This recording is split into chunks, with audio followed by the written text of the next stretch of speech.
Bonjour à toutes et tous, bienvenue sur LMT 25 ans, le podcast pour raconter l'histoire de Laval Mayenne Technopole. Cette association, que nous appelons également par son acronyme LMT, accompagne et développe le territoire de la Mayenne grâce à l'innovation. Je suis Céline Laurie, en charge de la communication chez LMT. Avec ce podcast, nous souhaitons proposer chaque semaine de 2021 un morceau de l'histoire de LMT raconté au travers des conversations avec des membres de l'association, de l'équipe salariée, des partenaires ou encore des entreprises accompagnées qui ont participé à cette aventure collective. Comme vous le savez, LMT fête ses 25 ans d'innovation et de créativité en Mayenne. À ce titre, une campagne de financement participatif a été lancée sur la plateforme Helloasso. Dans ce cadre, nous remercions l'un des partenaires de l'opération, Fidal, qui a un message. La loi Besson-Moreau, dite Egalim 2, a été adoptée et publiée le 19 octobre dernier. Elle aura des impacts notamment sur les contrats d'approvisionnement ou de distribution, sur les négociations commerciales ou sur l'étiquetage. Fidal, leader en droit des affaires, résume la réforme en 3 volets. 1. Les relations producteurs, premier acheteur. Car il y aura des évolutions pour les achats réalisés directement auprès de producteurs ou d'organisations de producteurs. 2. Les relations fournisseurs-acheteurs ou distributeurs, car il y aura des nouvelles règles de transparence pour les conditions générales et obligations pour les contrats. Et 3e point, la consommation concernant les nouvelles règles d'étiquetage de l'origine. Merci encore Fidal pour ce partenariat. Cette conversation est une première puisque j'ai retrouvé 4 personnes de l'entreprise MBPAC dans leurs locaux à Vège. MBPAC a lancé l'expérimentation d'un nouveau service appelé Boléro depuis le mois de novembre 2021. Ce projet a été enrichi grâce à leur participation active au programme Apollo. Ce programme créé à destination des PME permet de réinventer son entreprise grâce au retour de ses clients. Dans le podcast, nous avons déjà abordé le programme Apollo dans les épisodes 15 et 42. Aussi, vous allez découvrir d'autres retours et comprendre comment l'innovation a été mise au cœur de la stratégie de l'entreprise MBPAC. Bonne écoute! Aujourd'hui, je suis dans l'entreprise MBPAC. Je suis en compagnie de 4 personnes. Donc, c'est la première fois que je vais faire un podcast avec autant de personnes. Je suis avec Claude Daniel. Bonjour. Laurent Lemarchand. Bonjour. Sébastien Frelon. Bonjour. Et Aurélie Cordet. Bonjour. Vous allez pouvoir vous présenter chacun à votre tour. Je vais commencer par Aurélie. Aurélie, je m'occupe du marketing et de la communication chez MBPAC. Et je suis arrivée chez MBPAC en 2016. D'accord. Sébastien, arrivé en juin 2020 sur les sujets d'innovation.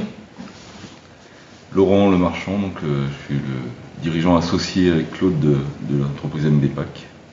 Et donc Claude Daniel, je suis le dirigeant associé avec Laurent de MBPAC. Et donc ça fait combien de temps que vous êtes associé ? Ça fait 10 ans.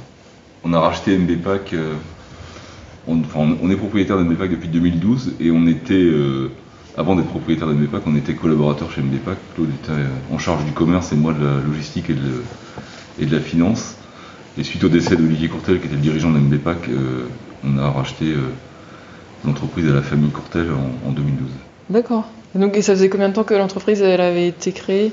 Alors MBPAC a été créé en 2005, appartenait à sa création au groupe SPO, qui est un groupe de fabricants, industriels de l'emballage, et qui est basé à Ballay en Mayenne. On trouve les origines de MBPAC, donc SPO PAC, et donc chez SPO, dans les années 90, début des années 90.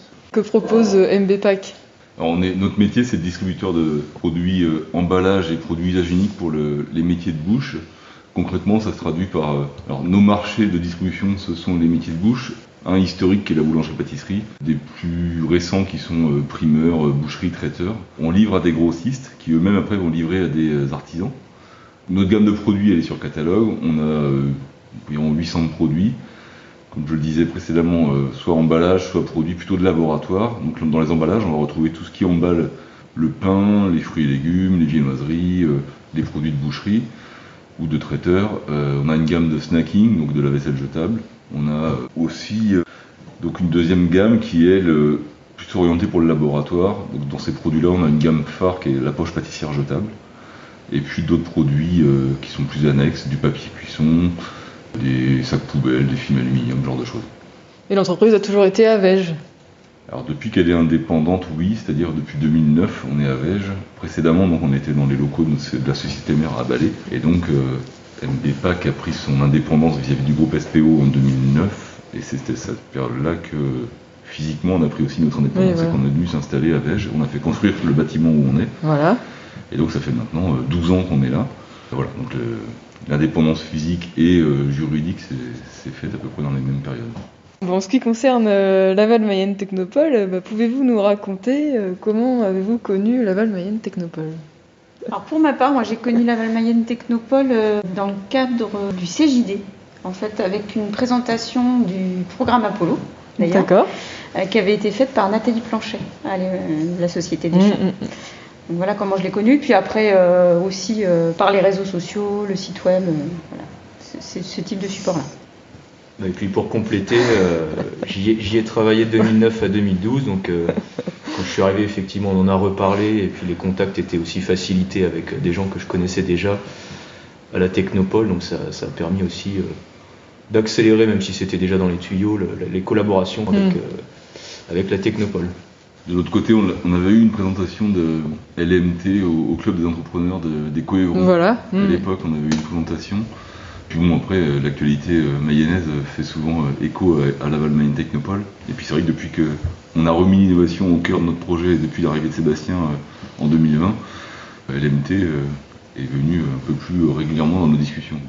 Et moi, le programme Apollo, je l'ai découvert aussi avec Nathalie Planchet, qui est dans un groupe APM avec moi. Et on avait donc eu une présentation de son programme à elle, et ça m'avait interpellé, et c'est pour ça qu'on avait après échangé là-dessus pour construire notre programme. Et puis aussi, je vais rebondir sur. Donc vous avez dit que vous avez voulu remettre l'innovation au cœur du projet de l'entreprise. Donc voilà, comment c'est venu cette décision ? La décision, elle est devenue une évidence dans notre projet, dans la mesure où on est sur des gammes de produits qui sont quand même soit menacés par la loi, soit menacés par la consommation en général. On a besoin de se renouveler, de changer aussi notre modèle. Donc dans ce cadre-là, l'innovation avait sens pour MBPAC. On a toujours pensé innover, mais je pense qu'on n'a jamais trop bien innové. Et le jour où on s'est dit qu'il fallait innover vraiment innover, on en a convenu qu'il fallait qu'on mette une cellule d'innovation chez MBPAC, qu'on mette les moyens humains, financiers. Et assez vite, on s'est dit qu'il nous fallait un responsable de l'innovation. Donc Sébastien nous a rejoints dans ce cadre-là. Et depuis, on a vraiment une logique autour de l'innovation, avec des process de veille, de réflexion, de choix, qui font que l'innovation est au cœur de notre projet, de notre vie d'entreprise, et alimente en permanence nos choix d'avenir. L'entreprise MBPAC a été accompagnée par Laval Mayenne Technopole dans le cadre du programme Apollo. Expliquez-nous le concept et comment cela s'est déroulé pour MBPAC. Le programme Apollo, on l'a mobilisé en fait dans le cadre d'un projet qui était en réflexion depuis quelques temps à MBPAC sur le sujet du réemploi. Donc, comme l'a précisé Laurent tout à l'heure, on a une gamme de produits souvent jetables et à usage unique. Et à la fois la réglementation, nos propres convictions et puis aussi la demande du consommateur final pousse à aller sur des solutions de réemploi pour éliminer drastiquement les déchets. Et le programme Apollo nous a permis de structurer un peu notre réflexion, de pouvoir rencontrer les différents acteurs, que ce soit les artisans, commerçants, mais aussi les grossistes, et puis d'autres intervenants extérieurs au sujet, mais qui nous ont permis d'avoir un recul sur notre projet d'innovation et de construire finalement sur un temps assez long, 5 mois, enfin assez long, tout est relatif, mais l'idée d'avoir construit sur plusieurs mois le programme Apollo a permis petit à petit de rendre plus mature notre réflexion et d'asseoir quelque chose de plus robuste que si on n'avait pas été accompagné par la Technopole. En tout cas, ça c'est mon avis. Et donc pour nous, c'est plutôt une réussite, même voire une bonne réussite, pour plusieurs raisons qu'on peut peut-être exposer. Oui, parce que ma question après c'était quelles ont été les suites en fait. Quelles sont les suites, parce que là c'est assez récent finalement. Oui, on a conclu le programme Apollo à la fin du printemps, enfin début de l'été même. On a lancé l'expérimentation des contenants réemployables mi-novembre. Et donc peut-être déjà de partir de ce que nous a apporté le programme Apollo. Pour ma part, les deux choses les plus intéressantes, ont été la partie entretien, parce que ça a permis d'aller voir des clients avec qui on n'a pas de contact direct aujourd'hui, donc on a pu aller rencontrer à peu près une vingtaine d'acteurs avec qui on a échangé, non pas que sur les emballages, mais aussi sur la manière dont ils fonctionnaient au quotidien, les périodes de rush, etc. etc. Donc ça, c'était déjà une première remontée d'informations super intéressante. Et puis l'autre partie, c'est les séances de créativité, où on a eu 3 séances d'une demi-journée ici à MDPAC, où on a pu mettre autour de la table à la fois des grossistes, des artisans commerçants, des gens, encore une fois, comme je le disais tout à l'heure, qui sont d'autres univers et qui ont pu participer collectivement à pousser des idées, à challenger des choses sur lesquelles on avait peut-être déjà réfléchi et sur lesquelles on n'avait pas poussé la réflexion très très loin. Donc on a pu co-construire un cahier d'idées vraiment intéressant. Pour moi, c'était les deux grosses briques qui m'ont vraiment plu dans ce programme. Puis je rajouterais qu'on a perçu au travers du programme Polo, c'est aussi le dynamisme de l'animation porté par Charlotte et l'équipe. Il y a un calendrier qui est fixé, on se dérobe pas, on doit suivre la dynamique et c'est important parce que parfois notre quotidien nous rappelle qu'on peut reporter ce genre de choses. Là, il y avait un cas, on s'y tenait et finalement bien parce qu'on a pu tenir le cap qu'on s'était fixé, c'est qu'au début de l'été, on soit prêt pour pouvoir lancer le projet à la rentrée et c'était top. Ouais, ça a vraiment été un soutien à la mise en œuvre en fait de notre projet, enfin en tout cas du concept qu'on avait déjà quand même assez maturé chez nous, mais qu'on avait besoin en fait de formaliser un peu plus au travers de méthodes que Charlotte a pu nous apporter, et puis de aussi challenger au fil du temps et au fil des séances qu'on a pu avoir avec elle, quoi. Donc ça c'était je trouvais ça hyper riche en tout cas sur les 5 mois d'accompagnement. Et au travers des séances de créativité qu'on a menées, on a quand même identifié anticiper des points de blocage qu'on n'a pas eu à traiter sur la phase expérimentale. Alors, on en a encore puisqu'on n'a pas tout levé, mais je pense que les principaux points de blocage ont été identifiés sur les séances de créativité. Et ça nous a permis quand même d'être plus efficaces sur la préparation de la phase d'expérimentation et de lancer quelque chose qui est pas encore parfait, mais qui déjà gagné un peu en maturité. Et ça nous a permis, en ce qui me concerne en tout cas, de vivre des expériences exceptionnel dans le vrai sens du terme, parce que, comme le soulevait Sébastien, la découverte des clients de nos clients, on ne l'avait pas fait à ce point, en tout cas dans le détail, et en même temps, les séances de créativité où on accueillait ici des clients qui potentiellement pouvaient être concurrents ou sur des marchés différents, enfin on a mixé des expériences dans ces séances qui étaient assez incroyables. Moi j'aurais jamais eu l'idée de le faire. Et c'est quelque chose qui m'a vraiment bien marqué, moi.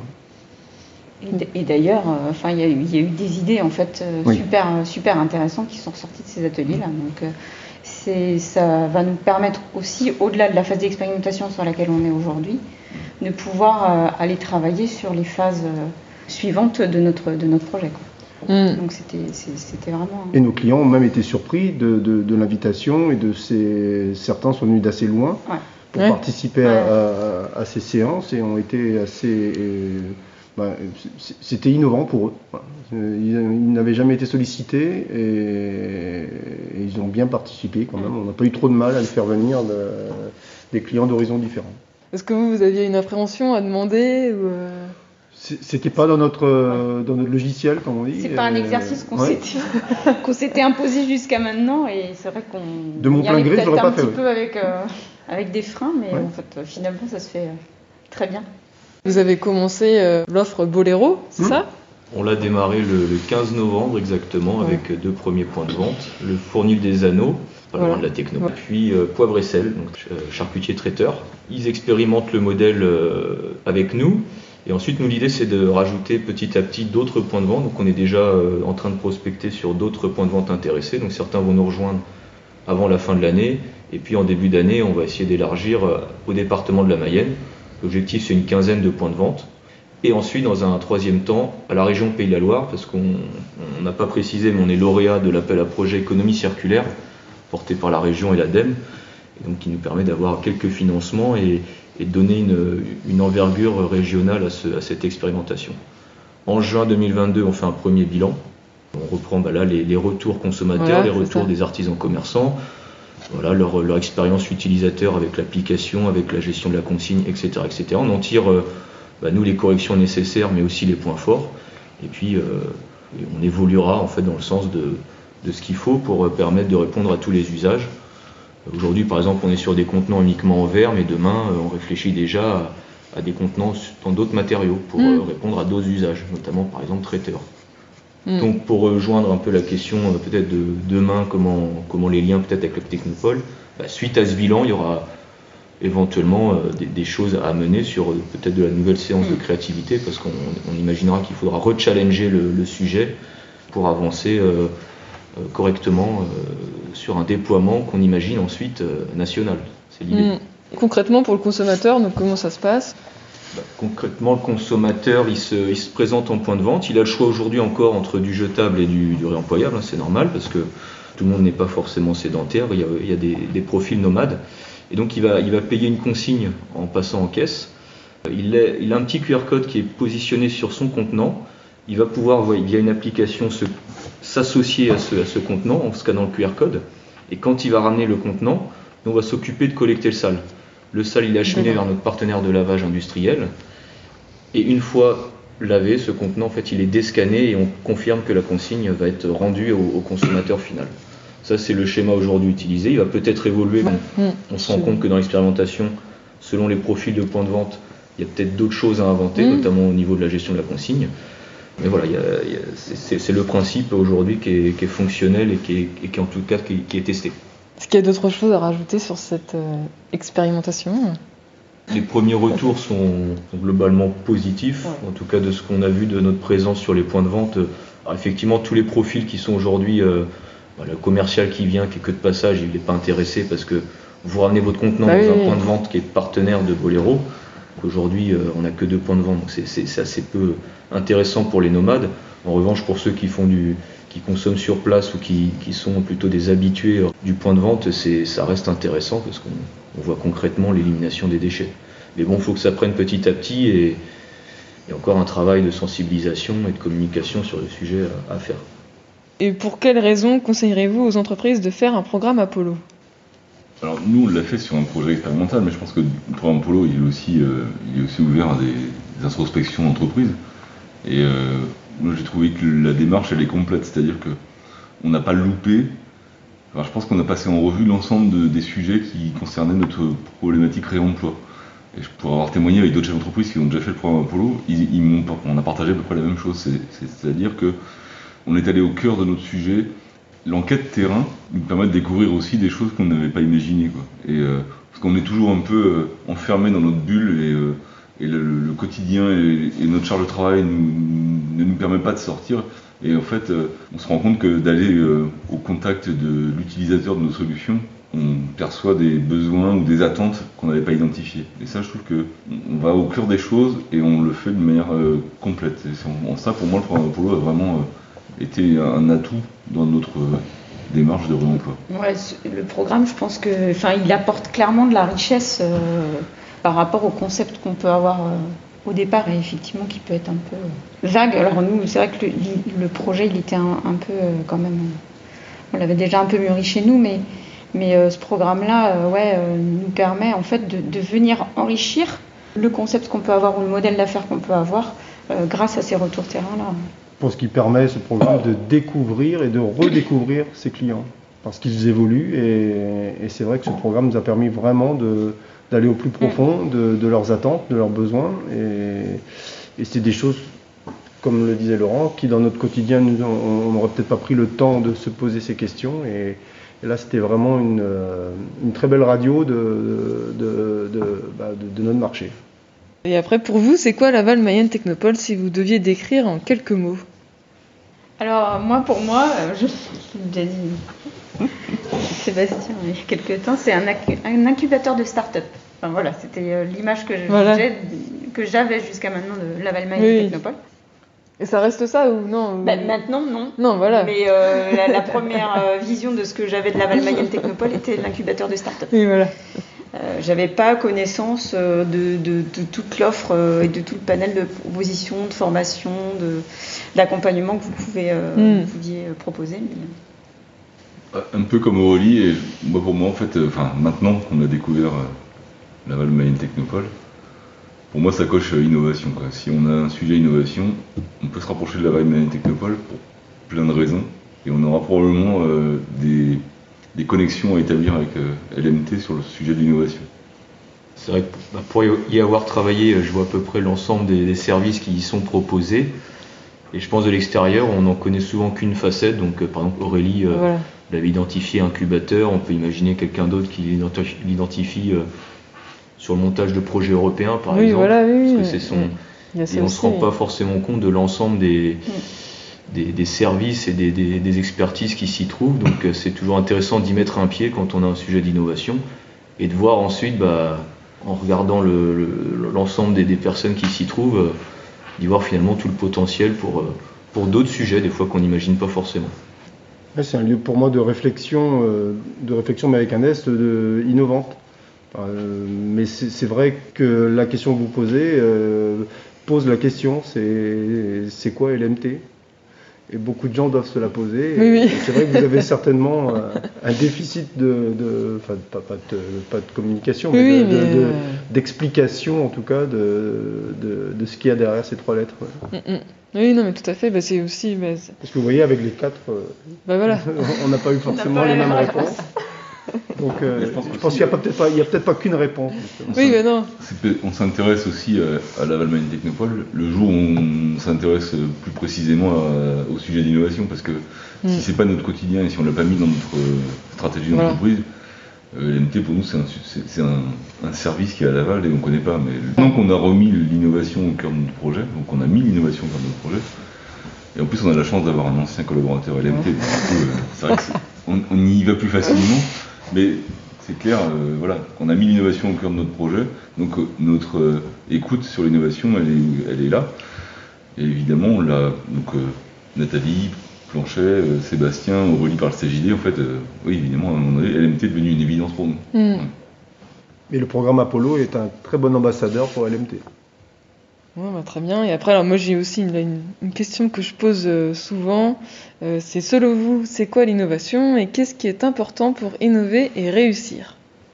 L'innovation, chez MBPAC, en tout cas, l'innovation, elle a 2 vertus, ou en tout cas deux filières. Une première qui sert le métier historique d'MBPAC et la mission d'MBPAC, qui est de fournir des solutions d'emballage à nos clients. Donc là, on est clairement le sujet du réemploi.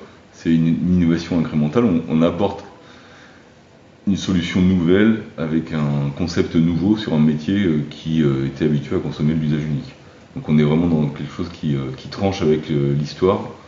Donc là, on est sur un sujet incrémental, on va dire, et on a une autre filière, un autre sujet d'innovation chez MBPAC, qui est plutôt l'innovation de rupture, où là, en fait, on s'autorise à aller vers des modèles économiques innovants qui n'ont pas de lien direct avec notre métier. Et ça, pour nous, c'est aussi un support, un sujet sur lequel on travaille. Sébastien nous alimente régulièrement sur ce sujet-là. Les clés de la réussite de l'innovation, pour nous, c'est une évidence maintenant. Si on n'y met pas les moyens, on n'aura pas d'innovation performante. Et le choix d'avoir recruté Sébastien et d'avoir créé une cellule, clairement, pour nous, c'est un pari payant, parce qu'aujourd'hui, on en voit les fruits et on perçoit ce qu'est l'innovation.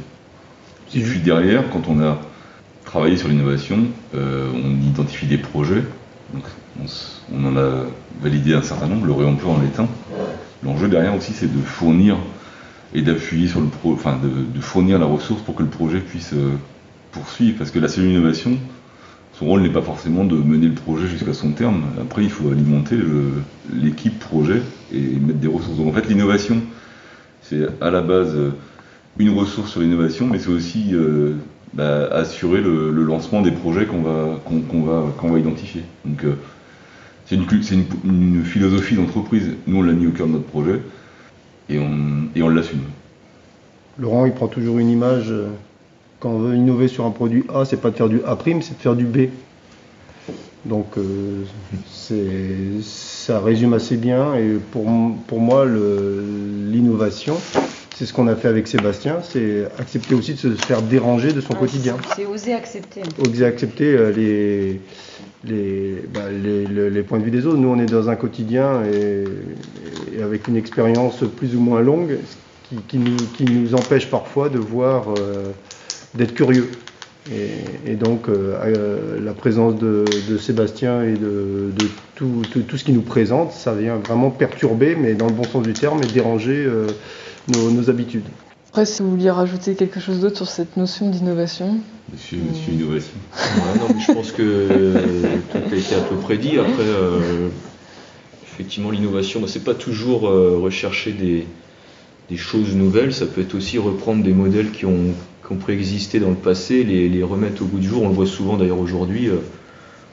On entend le principe de la consigne, par exemple, tout bonnement, c'est souvent on nous dit, mais il y a 50 ans, c'est déjà ce qu'on faisait avec les bouteilles de façon régulière. Et en fait, l'innovation, ça peut être aussi de remettre au goût du jour des choses passées qui ont fonctionné et qui ne sont pas forcément plus avancées technologiquement. Même si là, on voit que le numérique vient appuyer l'innovation parce que on va faciliter la gestion de la consigne. Mais voilà, c'est pas toujours dans les tendances qu'on regarde. On regarde pas forcément que du technologique. On regarde aussi des modèles qui ont parfois déjà fait leurs preuves et qui reviennent parce qu'on les applique différemment. Donc, il y a aussi du transfert d'applications entre différents modèles qui peuvent déjà exister. Merci pour toutes vos réponses. Et après, alors moi j'avais quelques questions spécifiques pour Sébastien. Te souviens-tu de ton arrivée à Laval Mayenne Technopole ? Tout à fait. Non, mais je suis arrivé à la Technopole en 2009 via mon stage de fin d'études. J'avais été recruté entre guillemets par Damien Derouet à l'époque. Voilà. Et mon sujet c'était la veille pour le projet, le concours d'énergie. Donc il y avait 8 porteurs de projets à l'époque et je faisais la veille pour eux sur les parties concurrentielles, technologiques, les dépôts de brevets. Voilà, c'était assez sympa parce que du coup il y a eu des belles rencontres et des projets vraiment différents. Et suite à ce stage, la Technopole a fait l'erreur de vouloir me garder. Donc je suis resté 2 ans et demi supplémentaires sous forme de CDD. Et là c'était de la veille plutôt générale pour l'ensemble des entreprises, mais aussi on a fait un peu de formation sur la recherche internet, je me souviens dans les Coévrons notamment. Ouais. Donc voilà un petit peu les différentes missions que j'avais à la Technopole. Et sinon, as-tu des moments forts à nous partager sur ton passage à LMT ? Il y a des choses qui se racontent pas forcément, donc non mais pour une anecdote auquel j'ai pensé ce matin, c'était les moments où on allait au salon des entrepreneurs à Paris avec toute l'équipe, et c'était notamment pour recruter des gens qui pouvaient candidater à Idénergie, et c'était rigolo parce qu'en fait on avait toutes sortes de profils qui venaient nous raconter des projets parfois qui étaient complètement loufoques, dont on recevait quand même la candidature après coup avec le jury. Parfois on a bien rigolé parce qu'il y avait des projets, j'ai pas d'exemple en tête forcément, mais des moteurs à énergie perpétuelle, enfin des choses un peu déconnectées parfois de la réalité, mais c'était assez chouette. Puis c'était des bons moments, même si c'était des fois répétitif. On croisait des gens un peu sympas, un peu décalés. Et après, même si tu as déjà un peu répondu, mais c'est quels sont les liens que tu as maintenant avec LMT ? J'ai gardé des liens avec beaucoup de collaborateurs à la Technopole. Il y en a qui sont toujours là, enfin il y en a même beaucoup. Le noyau est d'ailleurs toujours là. Donc il y a quelques nouveaux que je connais maintenant, que je connais moins, mais Sandrine, Valérie, Nicolas, je vais pas tous les citer, mais ils sont toujours présents, donc j'ai quelques contacts. Et puis j'ai aussi des contacts avec d'anciens porteurs de projets. Voilà. Je pense à François Mermou et Nicolas Sénal de Baramine. Voilà, c'est devenu, ce sont des amis maintenant et j'essaie de les voir régulièrement. Donc non, c'est chouette. Une belle équipe. Non, merci pour ces retours. Puis merci à vous d'avoir répondu à toutes mes questions. Merci. Merci à vous 4, Aurélie Cordet, Claude Daniel, Sébastien Frelon et Laurent Lemarchand pour ces partages sur l'innovation et sur les apports du programme Apollo. En effet, à Laval Mayenne Technopole, nous avons une multitude d'offres, notamment pour faire innover les PME.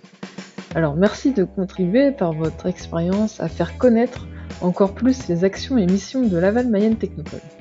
Et comme vous l'avez déjà sûrement perçu au travers de toutes ces conversations depuis le début de l'année 2021, les missions de Laval Mayenne Technopole sont vastes, mais concernent toujours l'innovation.